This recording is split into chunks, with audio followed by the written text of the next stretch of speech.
Hello and welcome back to Heslop Tech Talk Live. This is Joel back with you, coming in the wild and wonderful West Virginia. Hope everyone is doing so well. I am with my brothers. Oh, we're live on there too.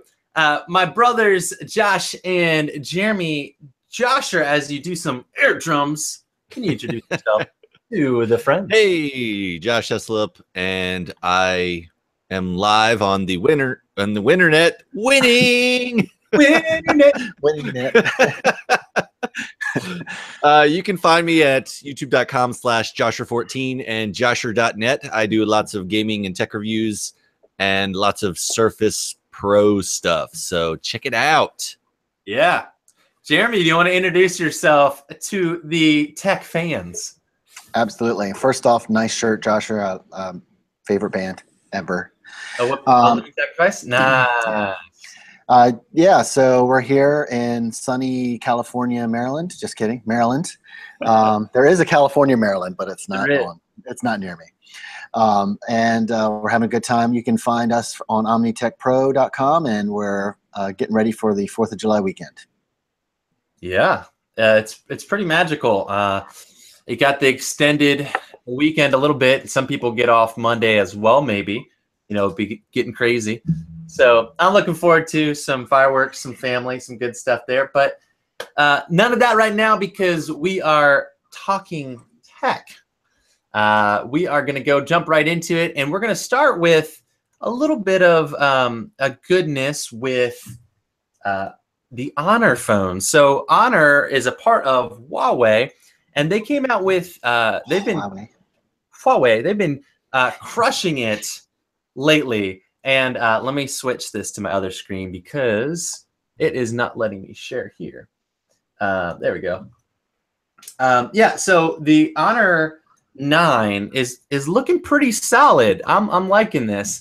Here, I'm going to screen share this with you guys. The Honor 9, it's going to be a nice mid-range sort of a flagship here. The Honor 8 was super solid. It had this like glass back with just a good look overall. And this one, it kind of melds the idea of the Honor 8, but then kind of curves the back of the phone. So it doesn't have a curved display, but the back of the phone is kind of like what the Note 7 was with a curved back to it. And so from what people are saying, yeah, rest in peace. Although the 7S is still coming, or 7R is still coming out, they just updated again about it.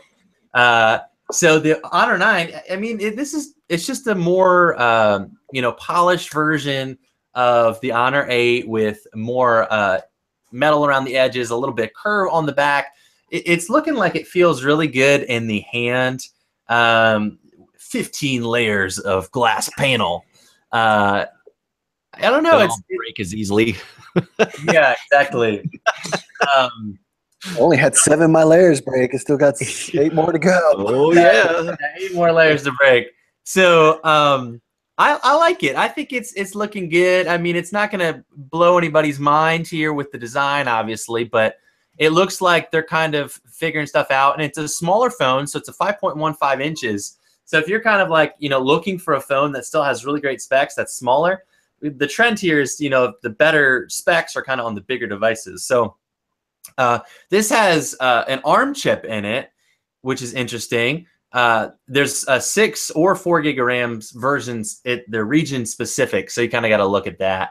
And then, yeah, you got 3,200 milliamp battery, which should be great with the only 5.15 inch screen, 1080p display. So, this is looking solid. Huawei has been crushing the game with their optics. So this dual lens is different from the Honor 8. But there's a 12 megapixel color sensor and then a 20 megapixel monochrome one. And there's no Leica branding on this one like the P10 is, but you'll still get some really good bokeh shots with that, with the depth of field of the 2 sensors, and get some good monochrome shots if you want to do that as well. So some good stuff. I'm feeling like this is going to be a really solid device for those mid-range. Like if you don't have quite enough to get the P10, but you still want a great looking phone, this could be a great option for you. But what do you guys think about the Huawei here, the Honor? Well, I'm really super stoked about the audio tuning by Grammy-winning engineer Rainer Mallard, and sound profiles inspired by a Monster, part of the new partnership between the smartphone brand and the headphone giant that spawned new earbuds. What? You know, I was thinking I needed that, so I'm kind of glad that they did that. That was really good. Nice. Jeremy, any thoughts on that one? I mean, it looks good. I like that they're playing around with some interesting colors and things like that. So they have to differentiate themselves some way. I like their marketing. I mean, the whole like, how do you pronounce this type thing going down the streets of San Francisco or wherever they were at. That was kind of interesting video if you guys haven't checked that out yet. But with Huawei. Yeah, it's interesting to see some of the some of the mid players come out with some cool devices. So. Yeah, and they're really saturating the market now. Their Mate 9, with Mate 10's coming out soonish. Their P10, P9 still crushing as well.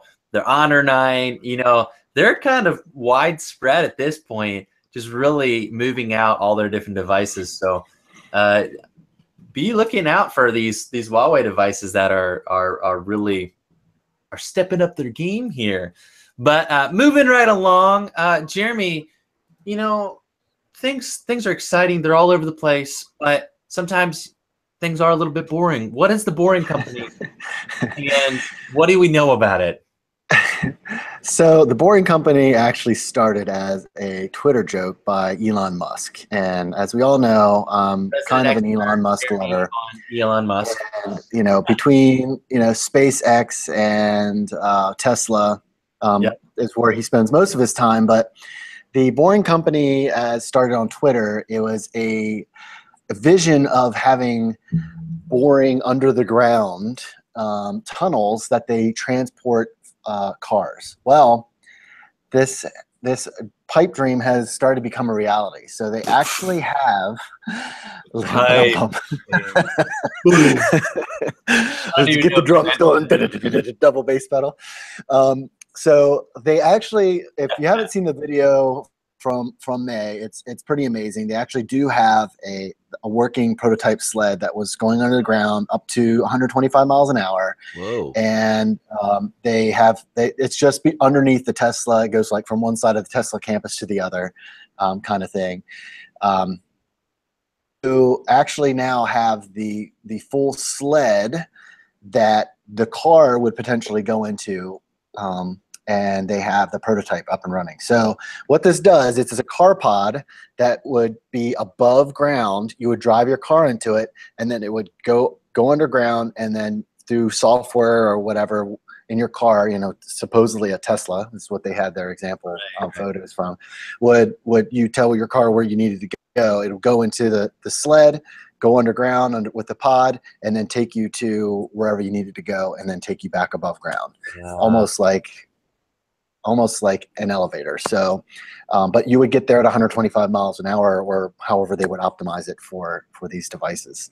So it's an interesting concept. There's already some infrastructure out there, and a lot of the metro and underground subway lines are not being used as much anymore. So they could probably commandeer some of that in some of the larger cities in the United States or the world, or just build their own, going around the city or going into the internal city and then backing out. But underground is kind of where they're going there. It's pretty cool. I'm interested to see where they go. They say the tunnels will stack, crisscross, or overlap to get most efficiency. And they had a couple videos on here from Twitter of showing him looking down into the hole that they have dug underneath the Tesla campus. But what turned out to be kind of a joke online, I guess he said it was some kind of middle of the night kind of like thing that people were like, oh, that would be awesome. And then he's like, that would be kind of cool. Let me think about it more and put some people into it. And yeah, if you have 2025, you're sitting at your house and you walk outside, and out from a tunnel, a Tesla appears. And you order one online, and it goes through tunnels and shows up on your front lawn from a tunnel. Right. Well, I mean, I think it was more of like you're in downtown, you know, New York or San Francisco, and instead of sitting in traffic, you go into the tunnel and it takes you to, you know, Oakland in, you know, under 5 minutes instead of waiting in traffic for an hour. Right. Or, you know, you're in New York and now you're in Long Island or something like that, you know. So that is sound. It's just going to be the logistics of it, you know, but you can't have to deal with politics and logistics until you actually have a working prototype. So they do. And if there's anybody that's going to get expansion and be able to figure out a way to make it kind of a mass thing, I would think that they would be able to do it. So I mean, they're moving in all these new technologies, and if this is something they want to see go, because I mean, like a tube system, some type of way to get people not all on the road at once. There's got to be a more efficient way of traveling and getting from city to city, even if it's just to like New York to Pennsylvania or DC to like, you know, somewhere that it's kind of like would take like a 5-hour drive, but you could do it in 3 or 2.5 through the tube system, something like that. Yeah, I think that would be crazy, or just through one side of town to the other. So pretty awesome. It's pretty cool stuff. But speaking of companies and expansion, Josh, what is happening with AMD button heads, with NVIDIA? What level are we at this point? Are they, you know, bare knuckle boxing to win it out? We're at DEF CON Vega is what we're at. Get my knee up there. So PCWorld.com, Gordon Ma-Ung, the executive editor of PC World, got the scoop where they actually brought over Vega and the Frontier Edition, which basically they're going to have other Vega cards, but this is basically for manufacturers that want to do high-end, you know, computing and for workstations and all that kind of stuff, so they can crunch out some major 3D work and all that kind of jazz. So I do really like the yellow glowing R, and those blue Frontier Edition. Yeah, those blue LEDs will light up when it's under heavy load. Nice. So basically, it's got 16 gigabytes of the HBM2 RAM, which they had the HBM version 1 in their Fury and Fury X cards. And air-cooled card with fans will be $1,000. Liquid-cooled will be $500. Air-cooled is going to be 300 watt TDP, and the liquid-cooled will be 375. So it would be very interesting to see how much power they can crunch out of these things. But this is what it looks like right next to the RX 480, which the 580 looks exactly like it. And I like that blue though; it looks really good. Yes, basically what they're saying is that this is going to give them more bang for the buck than the pricey Quadro competition. So the cheapest Quadro card is $2,000. So they put it up right next to the GeForce Titan XP, which is the consumer grade monster, at $1,200. But you know, we all know that you can get the Titan. I mean, not the Titan. The 1080 Ti for $700. Yeah. That has basically par for par, but it doesn't have the. I think the Titan XP still outdoes it on workstation stuff. So, but basically they looked at. They put it in a system with identical systems with the 1800X, I believe. And basically all the same settings and all that kind of jazz. And basically it outscored the Titan XP by 28% in Katia and Creo to 50% in SolidWorks. Also ran Cinebench, which is OpenGL, which the Frontier Edition was about 14% faster. That's pretty impressive. Very, very cool. They did also a gaming demo where they did basically they had because when they were doing the workstation stuff, they were using 8K monitors. So but when they did that Dell 8K, so when they were doing the gaming demo, they used like 4K Predator 1080p. No, they use 1440p monitors. So okay, here we go. Basically, they basically said that they did Doom using Vulkan, Prey, and Sniper Elite, and they said that one had the G-Sync and one had FreeSync technology. They said they were not able to tell the difference between the two cards, so which is good. Wow. Because basically, you know, but I'm super pumped about it. It's going to do lots of good things for the lesser cards on the AMD side. So hopefully, they'll be pumping that out very, very soon. So, well, yeah, looking good for Vega. This is just basically the first real test that they've come out with because they gave PC World the scoop. Other people have been able to do some tests, but they haven't actually let them do any gaming stuff yet. So this is the only Vega that I think of. right. Well, I mean, AMD is probably the quintessential GPU card when it came to Bitcoin mining. So I'd be interested to see where this falls into with doing Ethereum or Bitcoin or some of the other cryptocurrencies out there, because the more cores you can get, like CUDA cores in this sense, I guess Ryzen cores, computing cores you can get with a GPU, the better off you're going to be with stuff like that. And that's why the 3D modeling and the SolidWorks and stuff loves these, because it can optimize for the multiple cores in the GPU and do little bits of, share the load in parallel, where games aren't really optimized for parallel as much. And that's why you normally don't see as many cores in the consumer grade, like the 1080Xs and stuff like that. The Titan started to push that envelope, and you quadros it, like you have 5 times the amount of cores in there. But it's because they're doing number crunching, and a lot of times they're used for the data crunching of Hadoop databases, or you say Hadouken? Hadoop. Yeah, it's on your it's data shared data software and stuff like that. But it all comes back to Street Fighter. It does. Pretty much Vega and Hadouken. Sorayuken. Well, some of that mining stuff plays a little bit into Josh, your second article, but we'll hold out on that.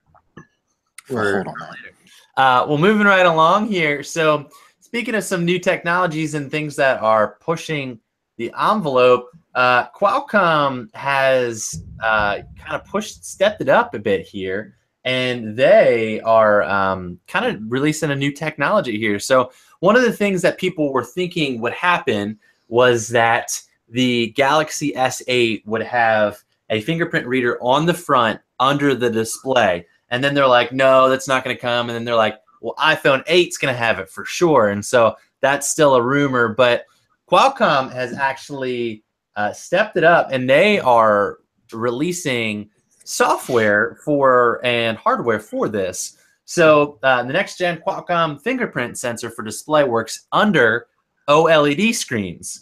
So this gets to kick off. Yeah, exactly. So they're saying that it wasn't the company that they worked with for Note 8 wasn't fast enough in order to do that either. So they wanted to do it on the Note 8, but Qualcomm hadn't announced this yet, I don't think. And so pretty interesting though, but it'll be hidden inside the OLED panels. So it doesn't sound like it's going to work on LCD panels, but most phones are switching over to OLED at this point anyway. It's my preference for screen. And so this will be really interesting. I feel like this is kind of the next iteration of it, with the Note or the Galaxy S8 just having that terrible fingerprint sensor placement up by the camera, almost to kind of defer you, to make you not want to use it, so that you'll use the iris scanner or the facial recognition. That's what they're saying, is kind of like, it's so bad that you're going to use their iris scanner that they put all this time developing it. So yeah, they wanted to do it in the screen, but they couldn't. So I think this is a really cool step for Qualcomm. I mean, they're crushing the chipset game, and now they're doing this new technology. So it'll be interesting. I mean, they said that it's not going to be tested till later this year, between October and December. It won't even get to OEMs till then. So we probably wouldn't see it in a phone till first quarter of 2018. So it's a little ways out, but that definitely begs the question. I'm sure that Apple has developers on this, and if it's not in the 7S or the 8, it's probably going to be in the next iteration after that, because that's something I'm sure they want to get rid of, because there's no way they're going to have the big home button on the front and those terrible bezels. They're doing something new. I know it. So we'll see what they do with that. What do you guys think about this new technology here?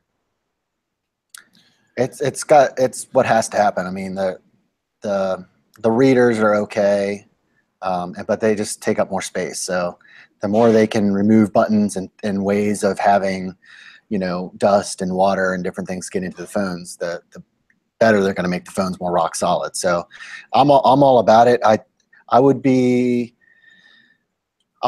just half wondering if Apple worked a deal with Qualcomm not to announce it until it was too late for OEMs to get on board. Like if they did something beforehand, if they paid them off, paid $1 billion not to say something. Don't you sell to any of those other guys. until Q1 of 18, but right. We'll see what happens. I would love to see this in the latest iteration of the iPhone, and it'll be great to have more OEMs get a hold of it later this year or early next year for sure. Yeah, and it said you can do detection directional gestures, left, right, and that's awesome. Able to do like even underwater fingerprint match and device wake up and heartbeat and blood flow recognition. So there's all kinds of little extra things that they added kind of to up the ante to make the fingerprint sensor even more secure and have some more options with that. So yeah, that's cool. I'm pretty excited about that. Well, moving right along here, we have an interesting thing. Like Jeremy throws in some curveballs of articles here, just keep you guys on those.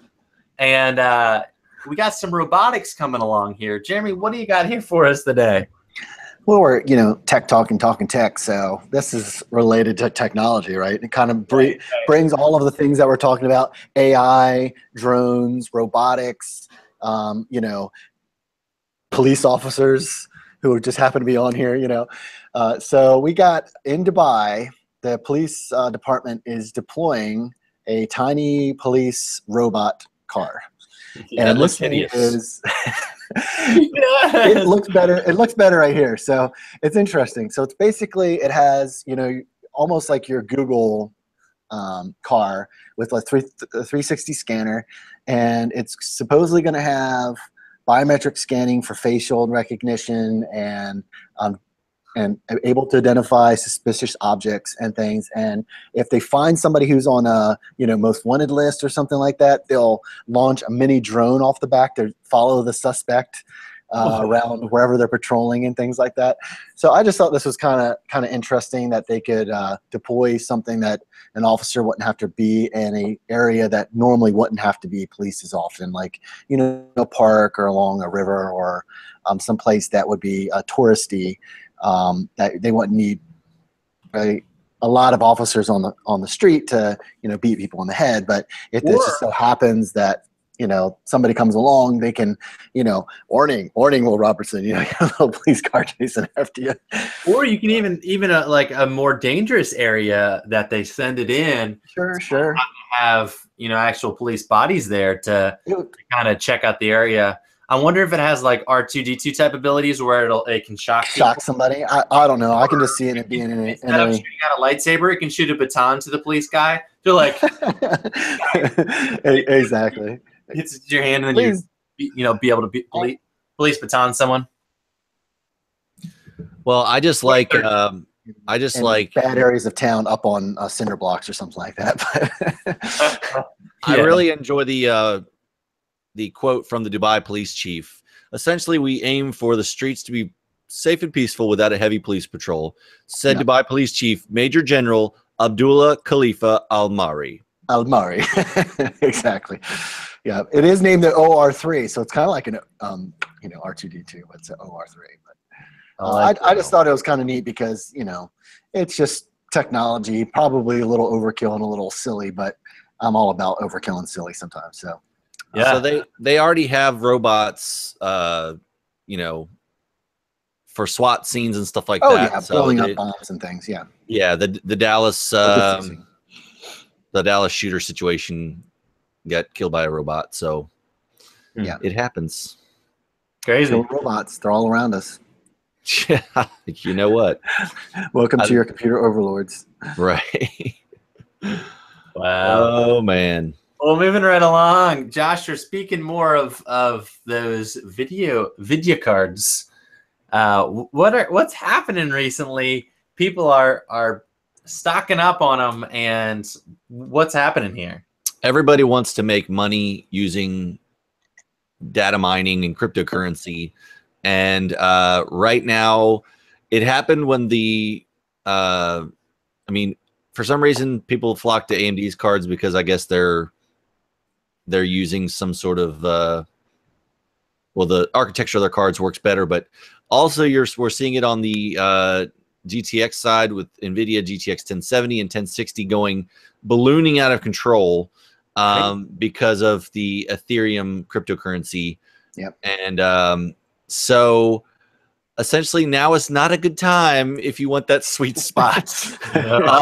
Save your money for they're saying supply and demand. Yes, they're saying the 1080 Ti is not being affected. They're still $600-700. But they said a few GTX 1070s have been dropped in price, like the 1070 for the win is now $460 instead of $500. But if you go on Amazon right now, and this is the 1060, they don't have any in stock for their fulfilled by Amazon, so you're going to be paying $389, $400 for 10 for the short one, $549 for the extreme gaming gigabyte, and $400 for a simple blower style, where those are supposed to be like $250. And then I chose to look at the GTX, the RX 570.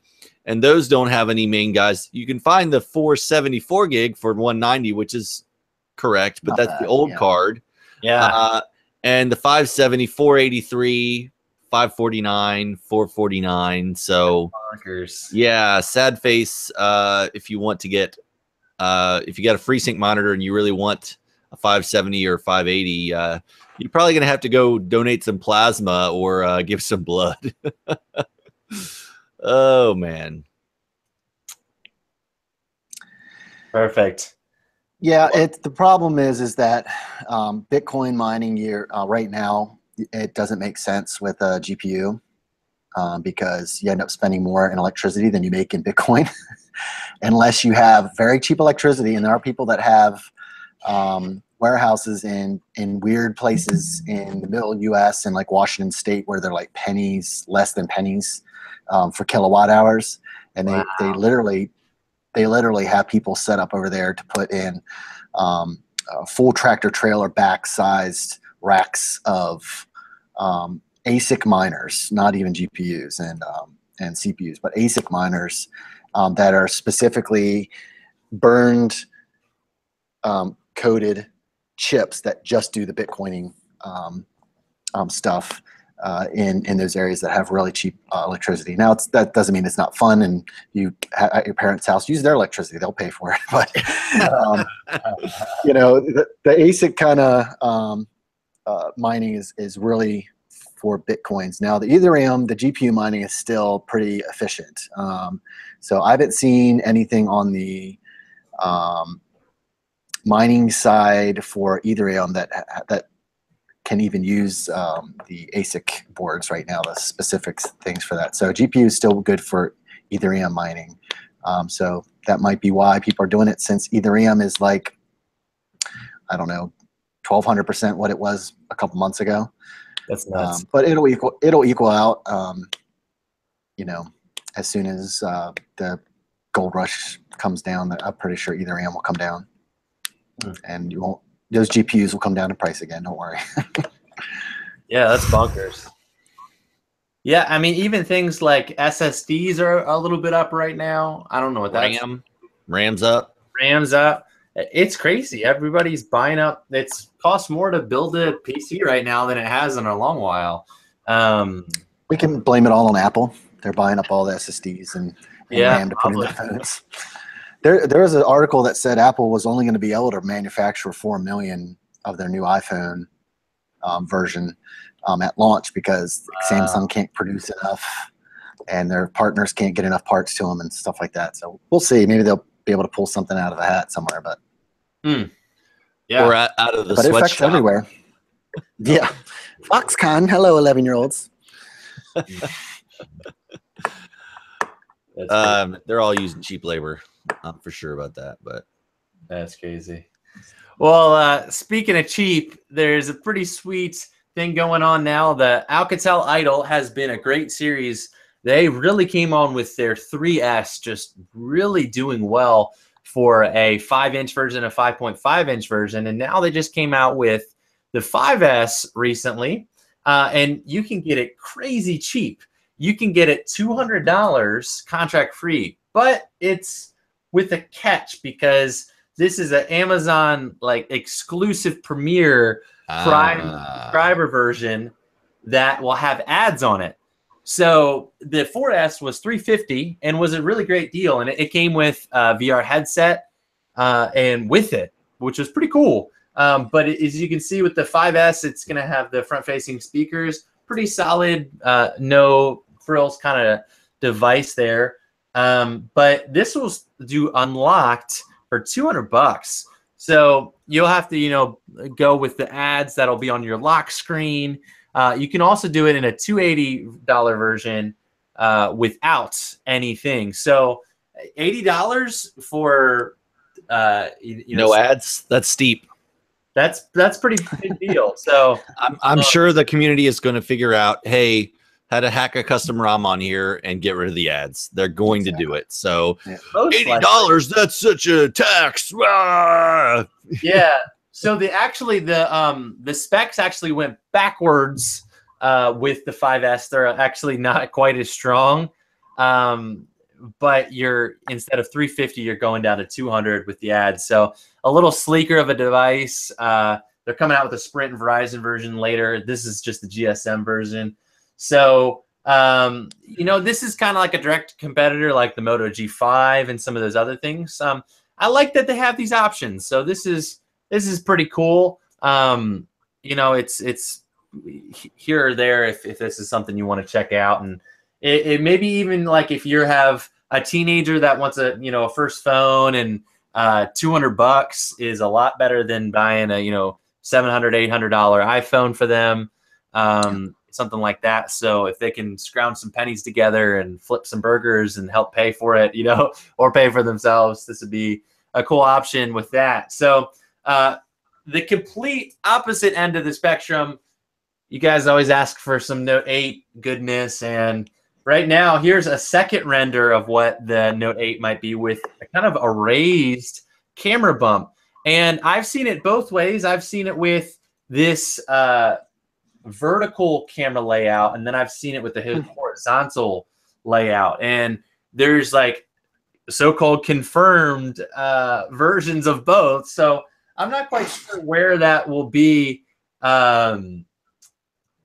It's crazy. So I'm not sure which one is going to be, what'll end up happening, but it's going to be all glass. It's going to be a dual camera setup, and there's going to be a fingerprint on the back right next to the camera, whether it be under it, which is what I would prefer, like this, or beside it, like the horizontal one. But yeah, I'm not quite sure. I think this kind of makes a little more sense for what they were working with, but I would not want that big of a bump. That seems a little crazy. But it's reported now that they're going to have 2 versions of the phone, and I'm not sure if that is a different chipset or if that's just going to be sizes here. I mean, that doesn't make sense to have it come up as 2 separate versions if it's only a 64 gig and 128. Maybe there's like a different chipset or something, but I think it's probably the Exynos and the Snapdragon. Yeah, like it was before. So right. So, but this is looking like it's going to be the Exynos 8895, then the Snapdragon 380 or 835, but over $1,000 most likely is where this is going to land. It's going to be a a big intense one there. You got jokers down there. So I'm gonna wait out to see with this one. I really like the extra colors that they've been kind of leaking out. But this is all kind of in between. We're not quite sure, but I feel like there's a lot to win here for Samsung, and a lot of people that can win back with this.